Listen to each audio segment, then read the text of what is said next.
మనిషి అతడు మన సంకల్పం ప్రజల సంక్షేమం ప్రతి అడుగడుగు ప్రగతికై ప్రయాణం మన ఆశయం మన తలుపు నగరం అవ్వాలని ఇకపై బంగారు స్వర్గం ప్రజల కోరుగడుగు ఉండే శ్రామికుడు జగనన్న కలలను నెరవేర్చుటకై కదిలాడు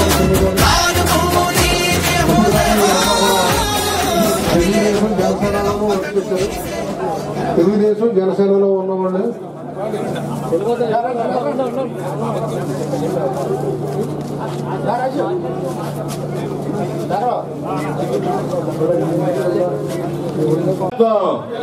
కాంగ్రెస్ నాయకత్వం జగన్ నాయకత్వం కాంగ్రెస్ నాయకత్వం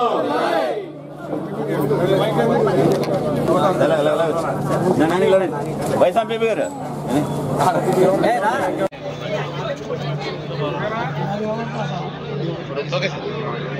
అదే వేల్పూర్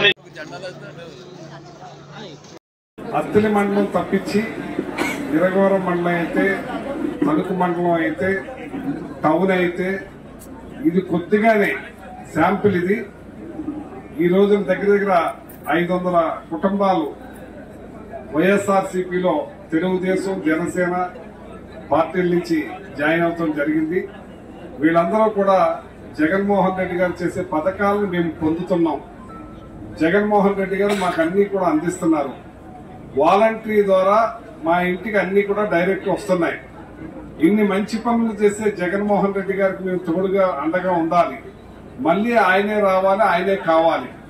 ఆయన కోసం మేము కష్టపడి పనిచేస్తామని చెప్పి పెద్ద ఎత్తున జాయిన్ అవడం జరిగిందని వాళ్ళందరినీ కూడా వైఎస్ఆర్ కుటుంబంలోకి రావడానికి స్వాగతం పలికాం, స్వాగతించాం. వాళ్ళందరూ కూడా వచ్చారు. రేపు 27వ తారీఖున అంబాటి రాయుడు మరి మన నియోజకవర్గానికి వస్తున్నారు. పెద్ద ఎత్తున మోటార్ సైకిల్ ర్యాలీ తోటి ఇక్కడ తణుకు వైజంక్షన్ నుంచి డైరెక్ట్ మన అత్తిలి దాకా ర్యాలీ చేసుకుంటూ, అలాగే సిఎంఆర్ ఫంక్షన్ హాల్లో చాలా పెద్ద ఎత్తున జాయినింగ్లు ఉన్నాయి. ఆ రోజున అందరినీ కూడా జాయిన్ చేసుకుంటూ వంకారావు గారికి ఆ రోజున సన్మాన కార్యక్రమం కూడా ఉంటుంది. దీనికి అంబాటి రాయుడు గారు ఈ 2 కార్యక్రమాల్లో కూడా పాల్గొని అత్తిల్లో వైఎస్ఆర్ రాజశేఖర రెడ్డి గారి విగ్రహం, వంగవీటి మోహన రంగ గారి విగ్రహాన్ని కూడా ఆవిష్కరిస్తారని చెప్పి సందర్భంగా తెలియజేస్తూ, యావత్ మన నియోజకవర్గంలో ఉన్న యూత్, మన నాయకులు అందరూ కూడా పెద్ద ఎత్తున తరలి రావాలని చెప్పి ఆ 27వ తారీఖున ఆ కార్యక్రమంలో ప్రతి ఒక్కళ్ళు కూడా పాల్గొనాలి, పాలు పంచుకోవాలని చెప్పి మనస్ఫూర్తిగా కోరుకున్నాను.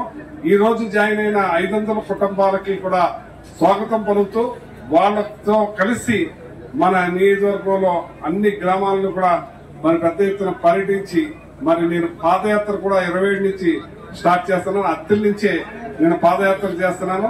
అత్తిలి మండలం కంప్లీట్ అయ్యి మళ్ళీ ఇరగవరం మండలంలో చేస్తాను. అలాగే అన్ని గ్రామాల్లో కూడా తిరుగుతానని చెప్పి ఈ పండుగలు ఉన్నాయి కాబట్టి షెడ్యూల్ ని మా నాయకులు మేము అందరూ కూర్చొని నిర్ణయిస్తాం. ఆ దాని ప్రకారంగా నా ప్రోగ్రాం ఉంటుందని చెప్పి సందర్భంగా తెలియజేస్తున్నాం. 27వ తారీఖున జరిగే పెద్ద ప్రోగ్రాం లో అంబాటి రాయుడు గారు పాల్గొనే దాంట్లో మన యావత్ మన నాయకులు కురవాళ్ళందరూ కూడా పాల్గొనాలని, ఆ ప్రోగ్రాం జయపత్ చేయాలని చెప్పి మనస్ఫూర్తిగా కోరుకుంటున్నాను.